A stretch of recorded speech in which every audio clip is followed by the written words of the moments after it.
want to make some more clarifications on a previous video I put out about the United States government structure. A family member of mine gave me a link to a video that I'll put in the description. It kind of describes the different governmental structures. I don't think it's 100% accurate or unbiased, but it's pretty much on point, and explains the basics. And it talks about the difference between a totalitarian government, an oligarchy, a democracy, a republic, and anarchy. I don't think its views on communism are correct, because they don't even really talk much about it, and I actually think that communism is more of a economic structure than a government structure. That's up to debate, but I wasn't trying to promote a full-on democracy, because I don't think people are responsible enough or even care enough to make a true democracy work because of mob rule, and that's just that's almost like anarchy, because then majority rules and the minority gets ran over. But what I was trying to make, my biggest point was the ways I thought that we could get money out of government, because so long as there's a two-party system, we really don't live in a republic either. We live in an oligarchy, because you only have two choices the way things are set up, and as long as there's money involved in running for those offices, those funds are going to be polarized into the two major parties, and unless you get some type of celebrity in a third party like Jesse Ventura, you're not going to get a third party candidate that wins. And so we have a two-party oligarchy, not a multi-party republic, and we were warned about this by George Washington and Thomas Jefferson about not having a two-party system, yet we've gone along with it. And so the benefits of having our republic, so that we're not swayed by majority rule of a democracy, are kind of negated because we have a two-party oligarchy. And if we can change the way you run for office and take money out of the equation, we can change from an oligarchy to an actual republic. The biggest problem is whoever's got the most money can buy the most airtime and sway the most people the way they want to sway them, using propaganda and out lies. And you know, both sides lie, Democrats and Republicans. I don't care. You can. There's just propaganda on both sides. I mean, any salesman for any product who has a competition of another product will be able to find ways to say his product's better than another product, and there in fact might be ways that his product is better than another one, but he won't tell you the other ways that the other product is better than the one he's selling, because that's not to his benefit if he wants to make the sale. And so long as money's involved, that's the way our government's going to be set up.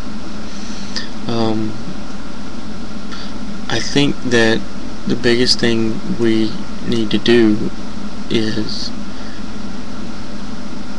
you know, outlaw any lobby type activities, and change the way people run for office, and change the way you contribute to those you want to support.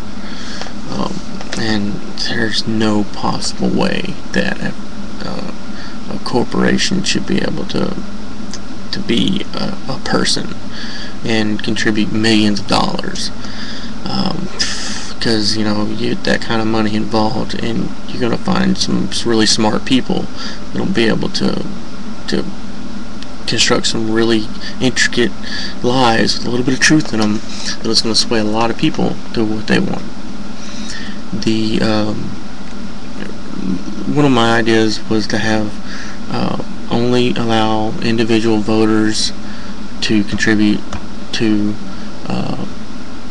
people running for office, and they had to submit their contribution with their vote, with an early vote. If you wanted to vote 6 months early, you can vote 6 months early if you wanted to contribute to that person's campaign. And you'd have to have an individual limit, $500, maybe $1,000. But only registered voters would be allowed to contribute. That's one idea. I don't know how well that would work out, but I think I like the way it sounds. We gotta have debates that involve more than just the two big parties, and the debates should be aired on every single network, every minute of the debate without commercial interruption, like a public service, like a presidential announcement that interrupts everything. That's the way it should be, so that you can't switch off of the channel to see it, or you have to turn the TV off and read a book or something. And but by not having debates with all the people running for the office in it, it just continues to support the oligarchy that we live in. That's one of my biggest complaints. I haven't voted for a Democrat or Republican ever, and I've been voting since 1990 something. 96, I think, when I turned 8. I turned 18 in 95, so I voted in 96, whatever came up next. Midterm elections for Clinton, I think. But I've never voted for a Democrat or Republican, because I think the system's stupid. And I got to thinking here lately, though, even though it's not a perfect system, it's better than the alternative that is out there. But we got to continue to improve in the system. I think that the improvements could be not necessarily gradual, but they need to be happening soon.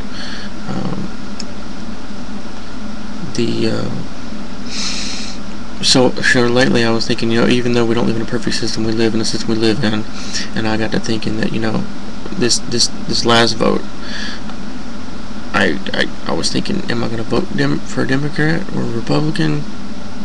Am I going to choose the lesser of two evils? Or am I going to keep voting for anything but a Democrat or Republican? I even write my own name in the blank spots when nobody's running against someone else. Like I'm going to win it on one vote, but I hate to see people running unopposed in elections, so there my name appears on my ballot.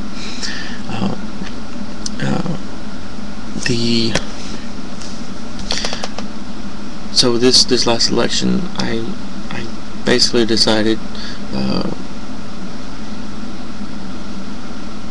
that I was gonna vote for the lesser of two evils, but unfortunately I didn't get a ballot in the mail, and I didn't get to the election in time to get a ballot, which was my fault. And so I really don't have room to complain, even though I spent about an hour looking for the place to go get a ballot. But so my bad on that. So I thought about this tool, which is YouTube, and we gotta use what tools we have to influence the future, or nothing will ever change. But I don't think all Republicans are bad. I don't think all Democrats are bad. But they're not going to try to change the system because it benefits them.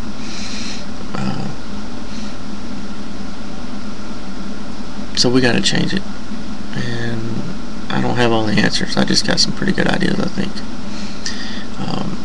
But if you can expand on them or try to influence me, I'll keep making videos and I'll keep trying to get the word out.